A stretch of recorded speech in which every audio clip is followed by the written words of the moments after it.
Fire signs, tignan po natin kung ano yung mensahe para sa iyo ngayong araw. Keep in mind po na ito ay general reading lamang. So, hindi po lahat ay makaka-relate. So, be open-minded. Sa mga hindi pa po nakasubscribe dito sa ating channel, please subscribe na po kayo and palike na din po ng ating video.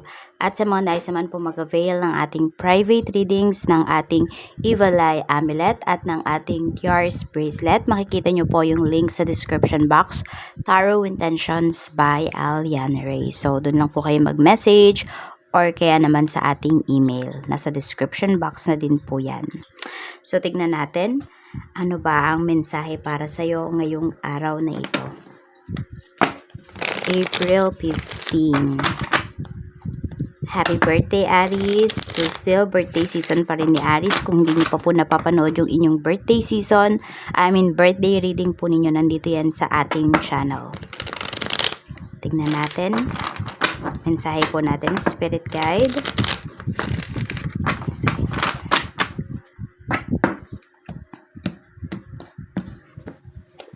We have the Moon. Okay, so pwedeng ang napipick up ko kasi dito, yung iba po sa inyo, Aries, Leo, Sagittarius, pwedeng may nagtatampo sa inyo. Kaya lang, yung taong to, masyadong malihim. So, even yung pagtatampo niya, is tinatago niya po yan sa inyo. Okay, so sobrang close mo yung tao na to. Mukhang nagkasamaan, yung iba naman sa inyo, nagkasamaan kayo ng loob. Ayan o, pwedeng meron po dito, kasabay nyong lumaki yung taong to. Ang dami nyong memories together. But now, pwedeng nafe-feel mo na yun nga, nagtatampo siya sa'yo, galit siya sa'yo, or lumalayo siya sa'yo. Ayan po. Yan yung pinapakita na energy dito. So, pwedeng sobrang affected kayo ng nangyayaring ito pagdating sa inyong friendship, pagdating sa inyong relationship ng person na tinutukoy po dito sa ating reading. Okay, tingnan natin ano pa yung mensahe, Spirit Guide.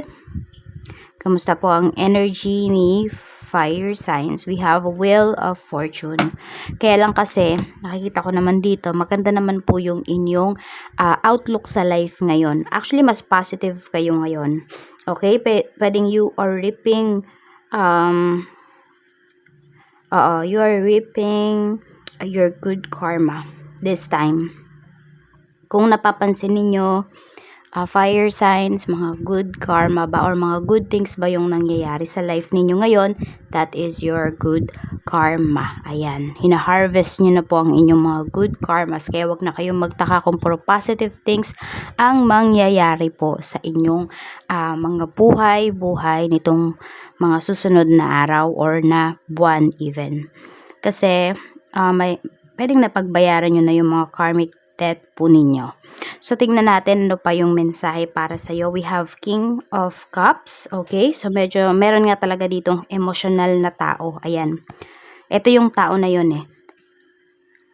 Alam mo, nakikita ko dito, hinihintay ka niya na mag-sorry sa kanya. Hinihintay ka niya na ikaw yung lumapit. Ito po ay pwedeng, hindi nyo naman karelasyon. Okay? Pwede po na ito ay friend nyo o kaya father mo to.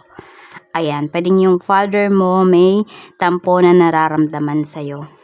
Could be a brother din po pwede. Ayan, we have the Empress. Okay. Merong gustong makipag-usap sa inyo dito. Pwedeng regarding sa mga anak. Ayan yung nakikita ko. So, pwedeng ito ay person mo. Gusto niya makipag-usap. Gusto niya makipag-ayos sa'yo. Pwedeng nagsisisi yung tao na yan. Kasi iniwan niya kayo. Ayan. May pag-alis kasi na may tinapos kasi dito. Kaya ang nangyari, ayan, yung taong to is, pwede naghihintay siya ng perfect time para makausap ka. So, parang siya yung kusang umalis. Pwedeng siya rin yung nagtatampo sa'yo, ha. So, alam mo yun, siya yung umalis, siya yung nang iwan sa ere, pero siya patong, ayan, malaki yung tampo sa'yo. Siya patong naghihintay na kausapin mo siya. Actually, nakikita ko dito, may pag-uusap pa rin naman talaga kayo. Lalo na dito kung mayroong pinag-uusapan talaga about sa sustento ng bata, sa sustento ng anak, ayan, or sa mga pinangako sa'yo ng person na ito, ayan po. Ibibigay naman talaga. Pag-uusapan siya. Tingnan po natin ano pa yung mensahe para sa'yo. We have Page of Cups. May bata talagang energy dito. So, maaring ito po yung pinaglalaban po ninyo. Ito yung talagang gusto ninyong mangyari, yung makuha ba yung rights, okay, yung para talaga sa anak po ninyo. So, fire signs, wag nyo tong isawalang bahala. Kung kaya nyo naman po talaga itong ilaban, ilaban nyo po. Hindi dahil sa yung iba kasi sasabihin, mukhang pera si fire signs, kaya naman yung buhayin yung anak niya, ganito, ganyan. Hindi dahil sa ganun yun. Okay, responsibility. Actually, dapat nga hindi mo na yan pinipilit, diba? Kasi responsibility naman yan nung magulang. Okay, meron din pala ako nakikita dito, meron dito mag-asawa, iniwan yung anak sa parents, sa in-laws, ganun. Oo. Tingnan natin. We have 6 of Swords. May pag-alis talaga. Meron ba kayong mga nilalakad na mga papeles? Meron ba kayong mga iniiwasan? Ayan. Or gusto nyo ng new environment?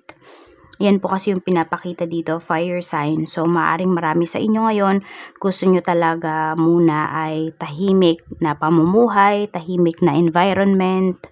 Ayaw mo muna ng gulo, ayaw mo muna ng ingay. Parang nandun yung sawa ka na sa ingay ng paligid mo. Gusto mo naman yung katahimikan, gusto mo naman yung mga tao na nirerespeto ka. Yung mga tao na hindi lang puro sarili nila yung iniisip. Ayan. So, looks like gusto mo na ditong mag-move forward. May pag-move forward ka ditong gagawin. And yung iba naman po sa inyo, pwedeng aalis kayo. Kung nasaan man kayo ngayon, kung dito man sa Pinas or sa ibang bansa at mangingibang bansa pa kayo, alam mo yung parang magko-cross country yung iba sa inyo. So, yun yung nakikita ko dito. Yung iba naman po sa inyo, dahil nga, nandoon na nahihirapan na kayo sa sitwasyon ninyo, gusto nyo ng katahimikan, ayan, aalis po yung iba sa inyo. Kaya lang, huwag kayong magpadala sa emosyon ninyo kasi meron dito gagawa ng isang hakbang pagdating sa career, na pwedeng makabuti, pwede rin namang hindi. Merong uuwi, may papauwi dito. Meron ba kayong mga kamag-anak? Ayan. Pwedeng yung mga kamag-anak nyo to, wala naman to sa ibang bansa, pwedeng nasa ibang lugar lang sila, tapos pupunta dyan sila sa bahay mo.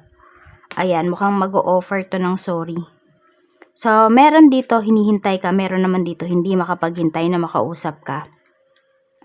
Fire signs, ayan. Merong tao dito na hindi makapaghintay na makausap ka.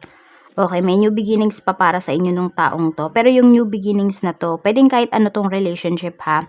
Pwedeng hindi mo na siya kasama dun sa new beginnings na yon ng life mo. Kasi nga, 'di ba, gusto mo na is tahimik talaga na buhay. So, we have 3 of Cups. Ayan. So, parang mas panatag ka kung yung taong to is totally ikakat mo na sa life mo. We have 2 of Cups. Kasi alam mo naman na may mga tao dito sa buhay mo na tanggap ka 100%. Ano man yung nakaraan mo, ano man yung mga nangyayari sa'yo, alam mo na susuportahan ka. 4 of Pentacles, ano yung lesson ng life mo ngayon na sinasabi ni Universe dito, na pinapaintindi sa'yo ni Universe, na hindi mo kailangang akuin lahat. Okay? Tingnan mo rin yung nararamdaman mo. Huwag mo siyang i-invalidate. Kung meron kang kailangang i-let go dito, kung sa trabaho man yan, kung ano man tong nagpapabigat sa buhay mo, i-let go mo na yan. Tao man yan, sitwasyon, you should let go. So, diba, kung meron kang need i-let go mo na. Kasi, ikaw lang yung mahihirapan dito. Tingnan natin. We have entrapment. Diba, you feel kasi na may utang na loob ka. You feel na may mga nagawa sa'yo yung isang tao, nakabutihan. So, dapat under spell ka ba niya dapat? 'Di ba? Under ka ba niya dapat? So, yan yung parang kinakabahala po ninyo. Ayaw nyo din kasi na may nasasabi yung ibang tao towards sa inyo. Pero kung nakikita nyo naman na mali na yung nangyayari, mali na yung asal, 'di ba? So, it's time to move forward na, it's time to let go. Ganun talaga, alam nyo, tinuturuan din kayo ng, di ba, Mercury retrograde ngayon, na may mga sitwasyones sa buhay po ninyo na need nyo na talagang i-let go. Ayan. Okay. Minsan, pinupush talaga kayo ni Universe, sinasaktan kayo ni Universe gamit yung ibang tao kasi yung mga tao na yun, ibig sabihin, hindi talaga sila nakakabuti para sa inyo. So we have, ayan, a blessing for a fresh start. Ito po talaga yung kailangan ninyo. Need nyo nang magsimula, need nyo ng bagong environment, need nyo ng fresh start. So clean nyo yung plate ninyo. Do some meditation, let go yung mga kailangang i-need, let go yung mga need, i-let go, 'di ba? Yung mga hindi mo na, yung mga hindi na hindi naman sa hindi nagma-matter, kung hindi na sila align sa frequency mo. Ang nangyayari, instead na makagaan sila, nakakapagpabigat na sila. So blue po yung iyong lucky color ngayon. Maari po yung iba sa inyo, need nyo talagang i-balance yung inyong throat chakra. Marami kayong mga bagay na gustong sabihin na hindi ninyo na, parang hindi nyo na sinasabi. So nangyayari, pwedeng minamalat yung iba sa inyo. Ang sakit ng throat ninyo, ayan, yung iba po sa inyo, kailangan ninyo yung ma-express.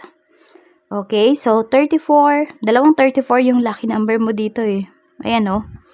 So, kayo na bahala mag-ano nito. Kung magaling kayo sa mga numbers, paano nyo ba yan mapaparami? 34, 34. Ayan po yung iyong lucky numbers. Maraming salamat po. Fire sign, sa walang sawang pagsuporta ninyo dito sa aking channel. Siksik, liklik at umaapaw na blessings ang paparating para sa'yo ngayong araw na ito.